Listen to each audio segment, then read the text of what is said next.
The train left the station at noon.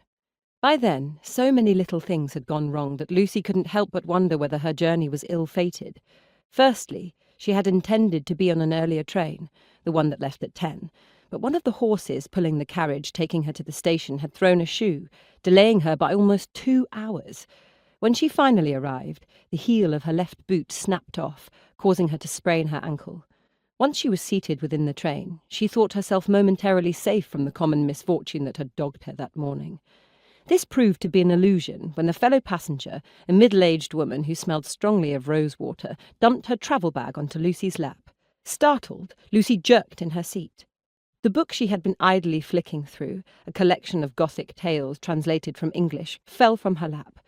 Between its pages, tucked there carefully to prevent loss and creases, lay the most recent letters from her twin sister, Sarah. They spilled onto the floor and under the seats.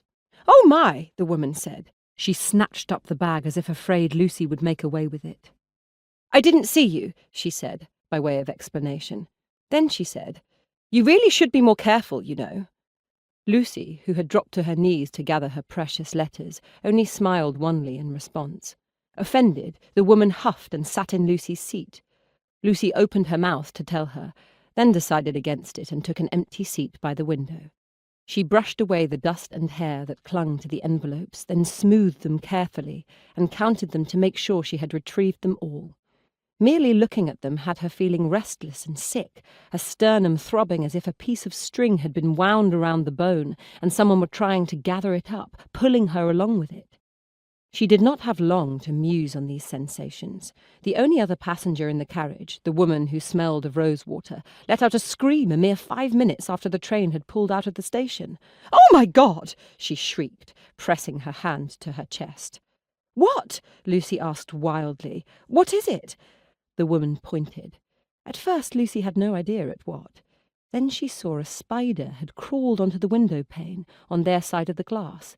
It was only little, barely bigger than the nail of Lucy's thumb. "Oh," Lucy said. "Don't worry, it won't hurt you." The woman shook her head. Her eyes had gone round, leaving the irises all rimmed with white. "Get it away from me!" she gasped, as if her fear were so potent it was choking her. Perhaps this is another sign, Lucy thought, as she took a letter out of its envelope and placed it in her lap. Though a sign of what, she didn't know, and besides, signs were cheap when you went looking for them. Better just to focus on the task at hand. She applied pressure to the sides of the envelope, causing it to gape open, then carefully brushed the spider inside. Spiders did not frighten her, nor did any other insect, for that matter. Aunt Adelheid, her mother's eccentric older sister, had loved them and studied them obsessively. One of Lucy's earliest memories was of herself and Sarah sitting on a blanket in the garden while Aunt Adelheid dug into a patch of earth close to them. It must have rained only recently. Lucy remembered the blanket had been damp, and the soil had been dark and soft, sticking in great clumps to her aunt's fingers. "There," Aunt Adelheid said triumphantly. She plucked something from the ground and held it out for her nieces to see. It was a worm, nearly as long as her finger, delicately segmented, with a thick band near one end. The worm writhed in her grip. In the soft spring light it gleamed various shades of pink and beige. "Pretty!" Sarah cried out. "Pretty," Lucy agreed. "You may touch it, but be careful. It's delicate," she said. "Some people think that if you cut a worm in half, you will have 2 worms. How amazing that would be! A creature that can twin itself. But that's—" Sarah, always quick, always decisive and boundlessly curious, grabbed the worm and tore it in half. "Nothing but an old wives' tale," Aunt Adelheid finished. Sarah placed half the worm into Lucy's hands. It was cool to the touch, slightly wet. Sarah's own half, the one with the band near its end, continued to wriggle in her grip, its whole body curving and then straightening again as it tried to get away.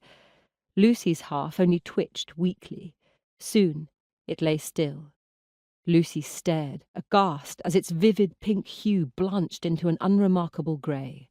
It looked pathetic next to Sarah's squirming half, a poor version of what a worm should be. A thought had come to her, horrible enough that she remembered it even now.